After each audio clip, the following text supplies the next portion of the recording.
Hello, everyone, and welcome to the webinar today with your Better Business Bureau and the Federal Trade Commission.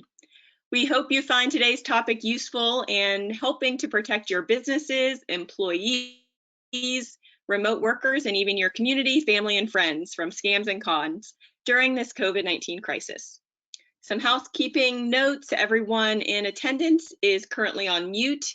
If you have any questions to ask along the way, you can enter those into the question panel. That's typically on the right side of your screen on a laptop or desktop. Occasionally, we do experience some technical difficulties. If you have if you do have an experience with audio or video issues, sometimes leaving the webinar and logging back in may be able to help. And we thank you in advance if we do experience any of those technical difficulties. This webinar is being recorded and available to all attendees following the event. You're welcome to use the recording as a training program for employees or colleagues in helping them to learn to identify and avoid scams in our business arena. So let's get started. Here's our lineup of presenters today. I want to first introduce Larissa Bungo, Assistant Regional Director for the Federal Trade Commission East Central Region. Welcome, Larissa, and thank you for being here today. Thank you so much, Pam. Good morning, everyone. This is Larissa Bungo. I'm the Assistant Director for the FTC's East Central Region, which is one of the regional offices for the Federal Trade Commission. We handle an 8-state area that includes Pennsylvania. And for those who are not familiar with us, the FTC is the nation's consumer protection agency. We combat fraud through enforcement and education. And I want to thank the BBB serving Western Pennsylvania and the BBB serving Metro Washington, D.C. and Eastern Pennsylvania for hosting this webinar today. Getting into the program today, if we could turn to the first slide. One thing we know from all the health emergencies and natural disasters is this: scammers follow headlines. The current coronavirus pandemic is no exception. Scammers take advantage of what may be occurring in the news to find new ways to get consumers to part with their money or financial information. Small businesses are not exempt from this. Scammers target small businesses and particularly employees. That's why it's important to talk about the scams and to be on the alert.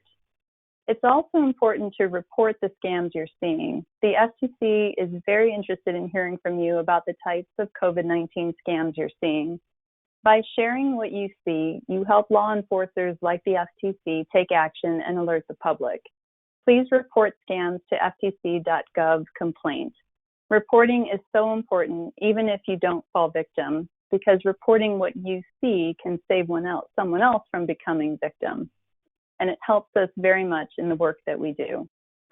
In fact, the FTC maintains a database of complaints, including those that we receive from the BBBs, that we share with our law enforcement partners. So far, we've received over 50,000 complaints related to COVID-19, representing over 37 million in fraud losses. From Pennsylvania consumers, we've received about 1,500 complaints. And we believe these reported complaints are the tip of the iceberg in terms of actual fraud in the marketplace. If we could turn to the next slide, please, we'd like to talk about some of the scams that we're seeing. First, the economic impact payment scams. We know for sure this is a headline that the scammers are definitely following. The Coronavirus Aid Relief Economic Act, CARES, provides financial help for individuals, and that's the Economic Impact Payment Program. Scammers want to follow the money. And as we know, a first round of payments came through recently, and there has been talk about a second round coming through. Criminals use that type of headline to make their phony pitches sound more credible. Here's what you need to know. If somebody calls or emails you out of the blue claiming there's money available from a government agency, but you have to make an upfront payment or give them some personal or financial information, hang up the phone. The government will not ask you to pay to get help or ask for sensitive information from you. Scammers are trying to take advantage of this time of uncertainty. So please ignore anyone who calls, texts, or emails to help you get money from the government and recognize it as a scam. Turning to the next slide, please.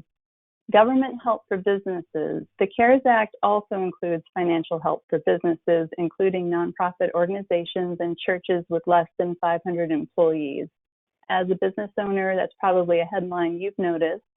Scammers have too, and as expected, they're distorting the truth and in an effort to cheat small businesses. The financial help is coming through the Small Business Administration, and that is the best source for accurate information about who's eligible and how to apply. So we recommend going to the SBA's dedicated page, sba.gov coronavirus. Go to it, bookmark it, and follow the instructions on that page only to avoid scammers that are trying to get your financial information and even your money. A couple of things to watch out for. Look out for scammers sending emails that look like they're from the SBA. They may call impersonating the government or a financial institution. And be cautious about companies offering to expedite or facilitate the ability to get Paycheck Protection Program loans or funds. If you're considering using an online provider or lender, you may want to stick with providers and lenders with whom you have a trusted existing relationship, as opposed to companies that you've never heard of or that cold call or email out of the blue. And if a bank that you already have a relationship with is not an approved lender for SBA loans, you can find one in your area by going to sba.gov Paycheck Protection and find it using your zip code. The SBA's Coronavirus Small Business Guidance and Loan Resources page offers the latest information about the Paycheck Protection Program, economic injury disaster loans, loan advances, SBA debt relief, and SBA Express Bridge loans. Again, there are a number of legitimate business groups and financial institutions, of course, sharing information, but we want to make sure to stay safe, and the safest bet is to go straight to the SBA by carefully typing the URL, sba.gov coronavirus, into the address bar at the top of your browser. Turning to the next page, please. Illegal robocalls. I'm sure that no one on the phone is a stranger to this. Now that people are working at home, we may be picking up more calls than we would normally answer, and that probably means we're getting more robocalls. Scammers have been quick to get into the coronavirus business, offering fake cures, bogus test kits, sanitation supplies, the list goes on. But they're also calling small businesses, and here we're talking about automated sales calls, which are illegal. I'd like to play an example of a robocall delivered to a small business. Hello, please do not hang up. If you are a small business that has been affected by the coronavirus, press 1 to ensure your Google listing is correctly displaying. Otherwise, customers may not find you online during this time. Press 1 to ensure your Google listing is displaying properly during the coronavirus outbreak. Press 2 to be removed from our list. So if you could hear from the robocall, what it's saying here is that it's asking you to ensure your Google listing is correctly displaying, otherwise customers may not find you online during this time, and invites you to press a number. If you were to press that number, you might get into a lead generator list and just continue to receive scammy calls. So here, we want to remember and to remind staff that the only right response to an illegal robocall trying to sell something is to hang up.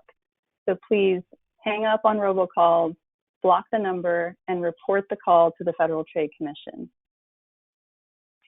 Turning to the next slide, please. An important part of our work, as I mentioned at the outset, is enforcement, in addition to the education that we do. Here, we have been in the COVID crisis targeting companies that are making claims without the scientific proof to back it up. We have been sending law enforcement letters in conjunction with the Food and Drug Administration to companies that are making claims about cure or prevention or treatment concerning the coronavirus, but do not have the evidence to back up their claims. So far, we've sent hundreds of warning letters, some of them jointly with the FDA, giving the companies 48 hours to say how they'll address the concerns that are raised, And then we watch to make sure the claims are removed, watching social media, online marketplaces, and complaints to the FTC to make sure they've really cut it out. We've also sent warning letters to voice over internet protocol providers. These are companies that were helping illegal robocallers and telemarketers make calls related to the pandemic. And I'm happy to say that in these instances, the letters have been effective in stopping the claims. We've also spotted multi-level marketing claims where distributors are telling people they can get rich by investing in these companies. And in pitching their products, they said they could treat or prevent COVID-19, again, without any proof for either the health or the earnings claims. Turning to the next page, please. Sometimes the letters are not sufficient and we have to take more aggressive action. And so I want to tell you about a couple of law enforcement matters that we've brought. The first case is about an SBA imposter. We sued a company that was going by the name SBA Loan Program, and they were soliciting applications from businesses and purporting to be affiliated with the SBA's Paycheck Protection Program. In our allegations, we contend that this company caused businesses to lose the opportunity to apply for loans through the real and legitimate SBA program. We also brought a case against Whole Leaf Organics for claiming to treat both the coronavirus and cancer without proof that it did either. And again, here we rely and appreciate so much the complaints and reports that we receive from you and your community. So if you see a suspicious claim about a so-called coronavirus treatment, please tell us at ftc.gov and watch this space because more enforcement will be coming along. Turning to the next page, please. One way we can all help each other is by sharing good, trustworthy resources about where to find legitimate and real help. I hope you'll share these links with your community. First, you can keep up to date with the latest scams by signing up for the FTC's business alerts. You can go to ftc.gov, subscribe. And as I've mentioned, your reports really matter to the FTC, to all the law enforcers who have access to our system, and to the people in your community you help every time you report a scam. Please, whenever you see something suspicious or anything you think might be a scam, tell us about it. Tell us by going to ftc.gov complaint, or you can call us at 877-FTC-HELP. And here are a couple of resources for you to share. To know the latest about the pandemic, you can go to coronavirus.gov, which takes you straight to the CDC. To learn more about scams and how to avoid them, visit ftc.gov coronavirus. And to follow the latest from the FTC on small business, visit ftc.gov coronavirus business. And to find out what else is going on across the federal government, along with lots of resources from other agencies, go to usa.gov coronavirus. Next page, please. We ask for your help in spreading the word about coronavirus scams so that not only your business and employees are on alert, but also others in your community. The FTC has a dedicated webpage, ftc.gov coronavirus scams, that has timely information about scams. It is a great resource, and I hope you'll feel comfortable sharing it with others. You can use the social media graphics you'll find at the bottom of the page and help us promote this resource through your communication channels. We're all in this together, so the more trusted information we share with everyone, we know the safer that we'll be. You can also keep up with the latest COVID-19 related news for small businesses at ftc.gov coronavirus business. I want to thank you for your attention and let you know I'm happy to answer any questions that you might have through the chat feature at the end. And now I'd like to turn over the presentation to Kelsey Coleman. Thanks, Larissa. Welcome everyone again. My name is Kelsey Coleman, and I am the Director of Communications and Public Affairs for the BBB that services the Metro Washington, D.C. and Eastern Pennsylvania region. Here at the Better Business Bureau, we have been hearing from business owners and their employees through our BBB Scam Tracker. I'm here today to talk about the different business-related scams that have been reported by the BBB by companies like yours since the beginning of the COVID-19 crisis. We'll touch on everything from fake emails and text messages to online purchase cons and digital safety. All right, so let's begin. Next slide, please. According to BBB studies on scams targeting businesses and our annual BBB risk report studies, businesses lose more money when scammed than individuals. So in addition to being aware of the myriad of scams targeting people daily, make sure that your colleagues, employees, coworkers, and everyone that you work with is aware that they can be targeted by con artists, and when your company is targeted, it can be really devastating. Next slide, please. Imposters pretend to be legitimate businesses and organizations, sending messages with links to bogus websites and attachments with malware and other viruses, not the coronavirus, but tech-related viruses. The BBB has been hearing from businesses who have received emails that appear to be from the World Health Organization offering updated COVID-19 information, and they include attachments and links that lead to malware. We're also hearing about phony text messages that are announcing that masks and hand sanitizer are available for order, and they include links to bogus websites. The Better Business Bureau is encouraging you to be leery of these unsolicited messages and don't click on the links. Instead, you can hover over the links with your cursor to see the real address. If you're checking email on your phone, you'll have to click on the link on the name of the sender to see the full email address to help you identify if the sender is legitimate or not. So pre-coronavirus pandemic, the BBB witnessed a huge increase in what is called business email compromise scams. And as companies everywhere continue to work from home, we have seen an even bigger increase in these cons. Business email compromise fraud is an email phishing scam that typically targets people who pay bills for businesses, government, and nonprofit organizations. It affects both big and small organizations, and it has been resulted in more losses than any other type of fraud in the US, according to the FBI.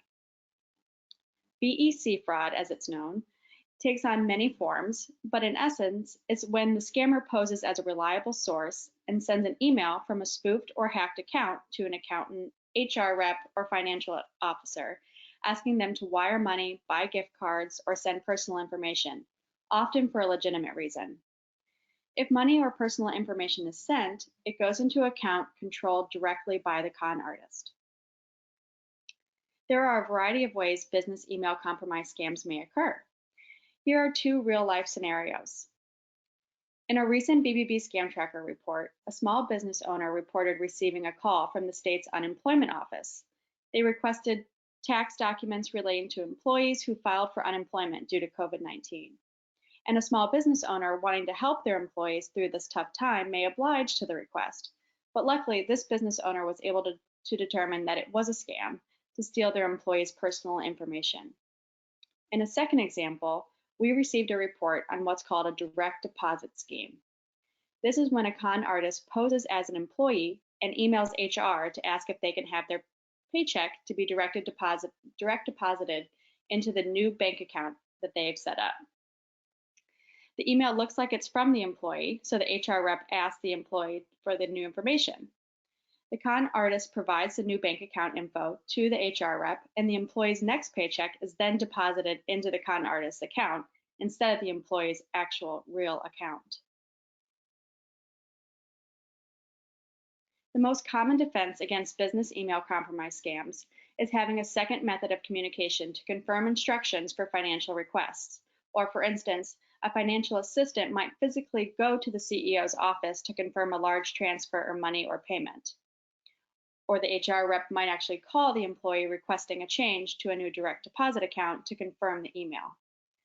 These confirmation tactics may be less effective when employees are working remotely and are forced to rely on electronic communication, and when companies might be shifting vendors or making unusual purchases to stay in operation. Employees should be trained on scams that target businesses like the BEC scam so that they can recognize potential frauds and have good routines and habits about confirming instructions, especially those involving payment and release of sensitive information. We've even seen a few instances of voice cloning software that sounds like it's your boss and like he's leaving you instructions in a voicemail to send money or make a purchase. So really, now more than ever, it's important to have a second layer of confirmation with decision makers. Our BBB scam tracker has also received a number of reports about suspicious supply sites offering COVID-related protective gear.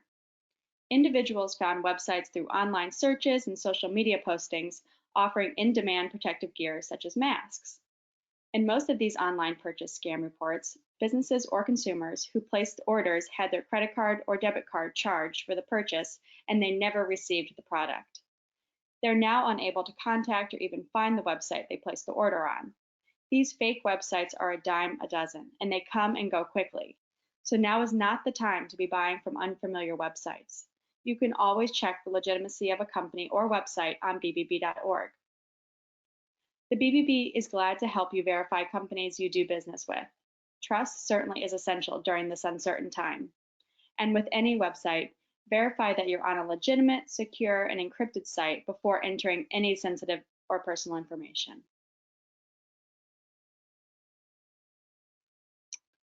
This type of scam may also sound familiar to you. Supply scams are a popular tactic with scammers. This is when businesses receive an unexpected telephone call from someone claiming to represent a reputable company with which the firm often does business. Sometimes scammers will even call in advance to find what brand of supplies or equipment the business uses. The scammer will try to sell the business surplus merchandise at a reduced price, citing a cancellation or overorder by another purchaser. In this case, the merchandise does not exist.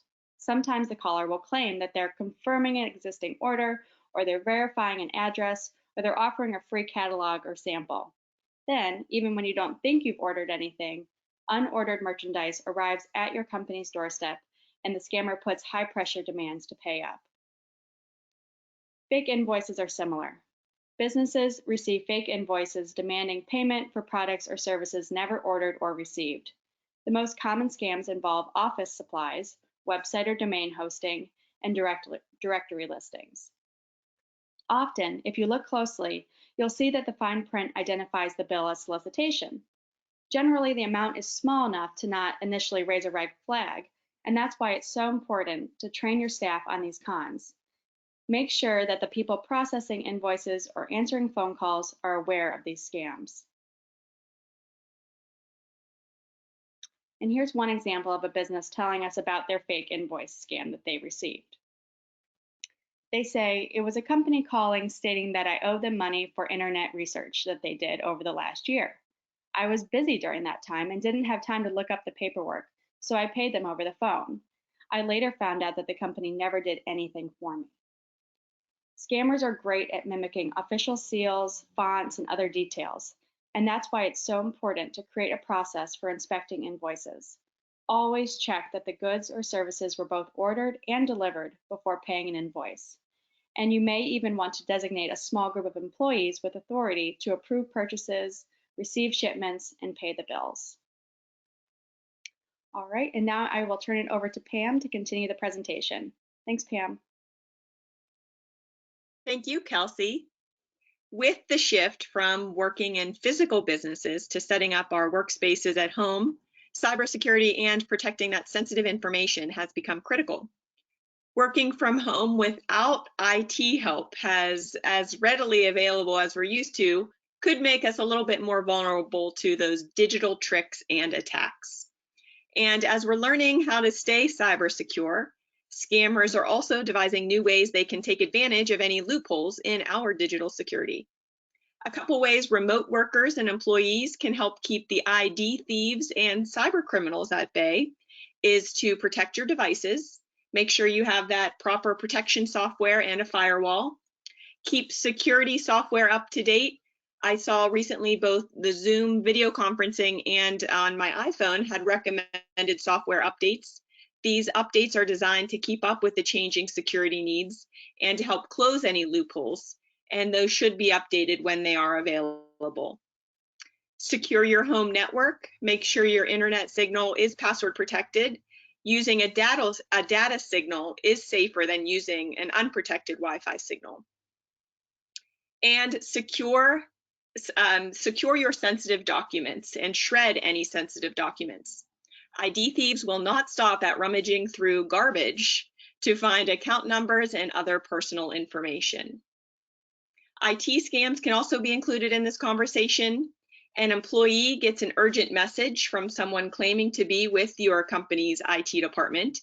They may ask you to log into your computer or email again using a bogus login page, or to take a look at a file which might contain malware, which can then allow a hacker to remotely access your computer and your files in some cases.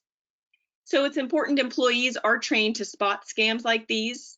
Never give out passwords, stop and verify requests for login info, and don't be too quick to click on links or attachments. And throughout this quarantine, a popular tip for businesses: if you're not physically working in your business, take time to work on your business, and that includes securing your personal information. The COVID quarantine presents a good time to clean up your digital data clutter, which can help better protect the info stored on all of your connected devices. So first, lock down your login, password protect your devices, create long and strong passwords for your sensitive accounts, and you can enable two-factor authentication on accounts that offer it, like financial accounts and emails being important ones. And you can password protect other conversations, like if you're on Zoom in a Zoom meeting room. I just saw this morning that a local school board meeting was interrupted by a Zoom bomber on Zoom, and they shared some unsavory images with those in attendance. So keep passwords on all of your devices and anything you want to keep keep the hackers out from.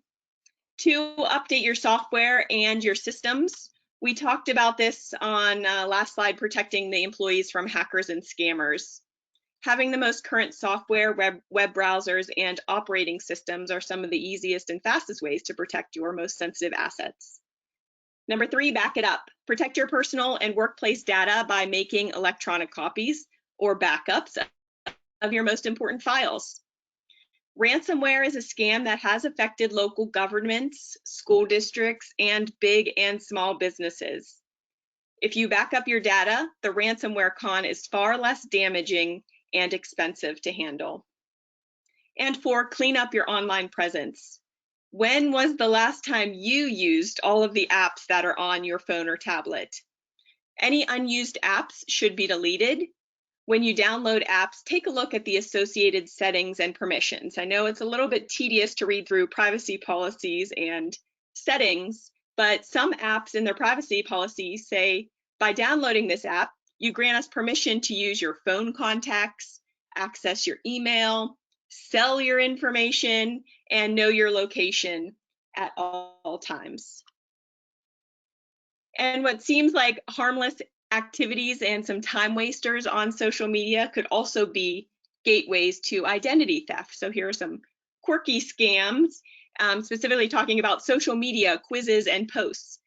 I've seen these on Facebook recently, and I'm sure identity thieves are scheming up the next fun quizzes and posts on social, which can be that gateway to identity theft. Sharing pictures of your first car, photos including the name of your high school, providing the street you grew up on, giving out siblings' names can be security question answers. Identity thieves can use this info to try to obtain access to your accounts. So if you're going to participate in these activities, make sure you do have appropriate privacy and security settings on your account. Enabling some two-factor authentication on sensitive accounts can be helpful in this situation. Government agencies also don't use social media like Facebook or Instagram to contact people. There have been various scams reported to have initiated on Facebook Messenger, including government grant money giveaways, money flips in which you pay $100 and get $1,000 in return. There have been what's called a blessing loom and bogus messages about your stimulus check status that make the rounds on social media messengers. And a helpful tip to make sure your identity hasn't been compromised through one of these methods is to check your credit report regularly. The 3 national credit reporting agencies are now giving people weekly access to monitor their credit report for free. Previously, we could do it once per year from the 3 reporting agencies, but now that service is available for free weekly. Staying on top of your credit report is one important tool to help manage your financial data and to make sure your identity is intact and hasn't been stolen by an ID thief. Just like with those social media scams, the scams continue to evolve and take on new twists. But the tactics scammers are using have largely remained intact.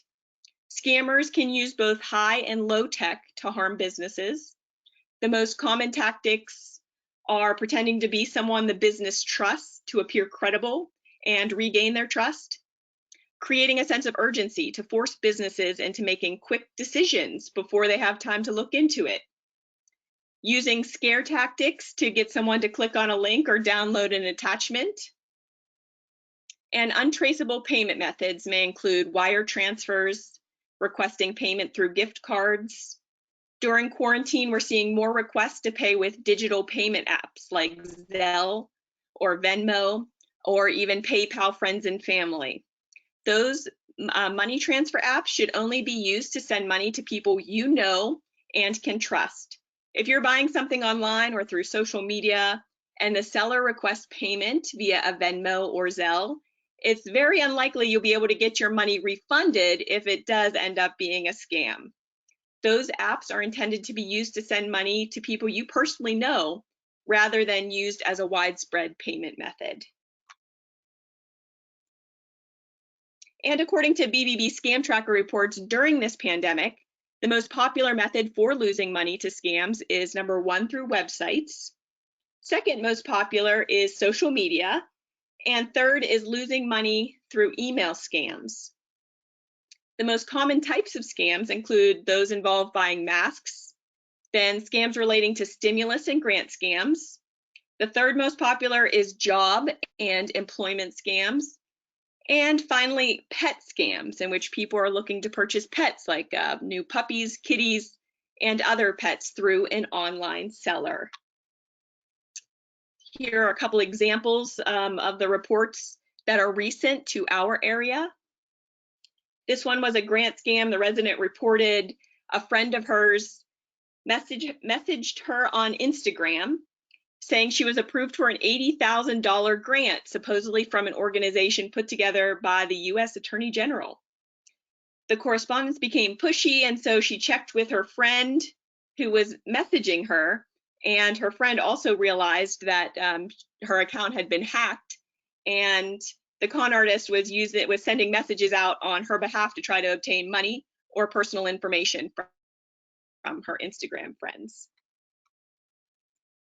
And 2 other examples of business scams reported during COVID. The first one was the business owner reported an online purchase scam. It could also be considered a supply scam. We paid $150 by Visa for surgical masks, rubber gloves, and hand sanitizer for our business. They did not ship, and the company has not responded to a follow-up email about their order placed, and they never heard from that company again, but their card was charged for the purchase they made online. And the second one, I just saw this report on BBB Scam Tracker this morning. A company found a website selling thermometers, which were needed to help get their business back up and running. They ordered several thermometers, but never received confirmation or tracking details. And when they looked into the website a little bit more, they weren't able to contact the company, couldn't find any real contact information. And when they checked their bank account, the charge appeared to be from a clothing store based in China.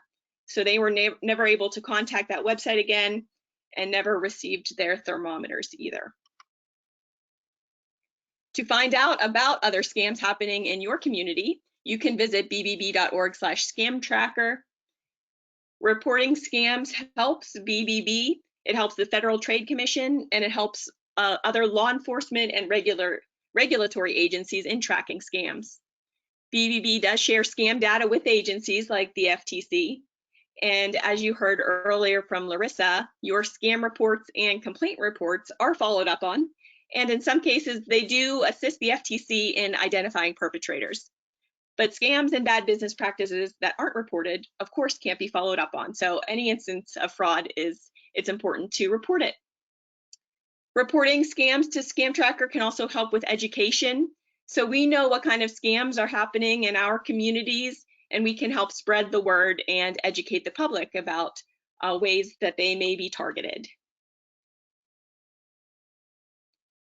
There has been a massive amount of misinformation associated with the coronavirus pandemic during these last couple weeks and months. Your Better Business Bureau is here to help you verify and research, especially when it comes to charities, local and national businesses, and websites. And I just want to take a pause here. If you do have any questions about scams that we talked about today, or any other scams that might be on your mind, feel free to type those questions into the question or chat box on the right side of the webinar there. BBB is here for your business. Our business resources in this time of COVID can be found on bbb.org/COVID. And all of our consumer-facing scam alerts are available on bbb.org/coronavirus. We can be contacted by phone, email, online, as you see on the screen. And our BBB business profile inquiries are at an all-time high during quarantine. So now more than ever, people are doing their research and doing their due diligence on companies before committing to purchases. And as Kelsey mentioned earlier, how important trust is during this time. It's essential during this time of uncertainty. With BBB, you can also file complaints, report price gouging, report scams, write customer reviews, and more of our services can be found on bbb.org. See a couple of questions here. Larissa, if you're ready, I'm going to direct this question to you. With the amount of phone scams using local numbers, or phone calls using local numbers, are these or can these scam artists be caught? Yes, Pam, hi. I'd be happy to answer that question. These are spoofing calls. So scammers are counting on the fact that you're more likely to pick up a call that looks like it's from your area code, from your neighbor, your neighborhood. So they can easily fake caller ID numbers. And it makes it look like it's a call that's coming from near to you, when in fact it's just another illegal robocall. Here, just as with a tip with any robocall, is we're encouraging folks, don't pick up, let it go to voicemail. If you happen to pick up and you don't recognize the caller, hang up. As to whether these can be prosecuted and what can be done about them, it is really important to report these unwanted calls. We do take action on them. We take the phone numbers that you report and release to the public every day. The numbers that you report also help carriers and our partners who are working on call blocking solutions. And it helps law enforcement identify the people behind the scam. So if you are to get one of these robocalls, I'd like to ask you to share some specific details with us that's very helpful to us in figuring out who's behind the robocall. Important information would include the number that the robocall came from, so what shows up on your caller ID, the date and the time of the call, your phone number that was dialed, your carrier, and any callback number that was given. That type of information is very helpful to law enforcement in figuring out who is perpetrating these calls. And yes, we very much appreciate these reports, and we do take action and bring law enforcement against robocallers. Okay, a little sidebar to that too, Larissa. What if you receive a call from your own phone number? Right, this is very similar, where unfortunately the scam artists can make it look like, you know, the call again is spoofing, and this is particularly troubling to folks when it appears their own phone number is calling. Again, it's a robocall. You can call your carrier and say what is happening here, that your number is being spoofed, and certainly report it to the FTC. The same detailed information is helpful to us. So if you look on your caller ID, you're getting one number. Tell us who your carrier is and any other details such as the date and the time of the call, and we are able to use that information to trace back to see where these calls are originating. Okay, great. Thank you. If anybody on the call too has a story they want to share, if you've experienced interesting or quirky scams before, or just want to share what most popular, what kind of cons target you most frequently, please chat with us. Next question, Kelsey, if you can take this one. Our company received one of the business compromise emails. The scammer was posing as an employee and making a strange request for tax information. How do we report an email scam? Thanks, Pam. Yeah, I'll be happy to take that one. That's a big one, and it's important to share what you're seeing. So you're right in that you want to report it. We would recommend that you would start with the FTC, file a complaint with them at ftc.gov/complaint, and also report it to the BBB. We've got our BBB scam tracker at bbb.org/scam tracker. It's a visual map where you can see the scams that are happening in your area, and it's a great tool for spreading the word. So doing both of those things is a great way to, hopefully see a resolution and get necessary people involved. Okay, great. Yes, and you can also you can upload an attachment to like a picture of what you experienced if you want to take a picture of your fake website or email that you received. I know Scam Tracker can accept images and other files when you report a scam. That's right. Let's see, I don't see any further questions, but BBB and the FTC are available if you have any other lingering questions or comments or issues you want to share with us. We're happy to take those during this COVID quarantine when it can be very confusing to figure out what's legit and separate the misinformation from legitimate offers. So seeing no further questions, we thank you for joining us today, and please stay safe. We hope to see you again, hopefully in person sooner rather than later. Thank you.